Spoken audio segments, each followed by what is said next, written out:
గారు ఆయన ఏ వస్తువులో పదవుల గురించి మాట్లాడాడు, కానీ చాలా చక్కగా మాట్లాడాడు.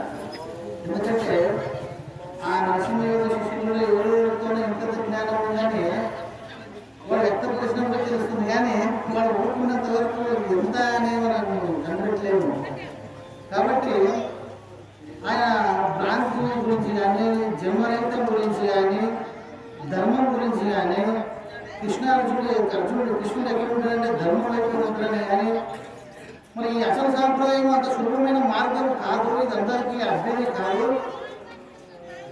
ఇది నోట్లో ఒకరికి ఉంటుంది, దాన్ని పట్టుకొని అంత సులభమైన మార్గం, దీనికి ఎంత సున్నితంగా ఉండాలా, ఎంతైతే దీనికి ప్రేమమయం ఉంటే ఈ పూల వాళ్ళకి ఎంతో అందుకని చాలా అద్భుతంగా చక్కగా మాట్లాడడం వాళ్ళకి మా ధన్యవాదాలు తెలియజేస్తున్నాము.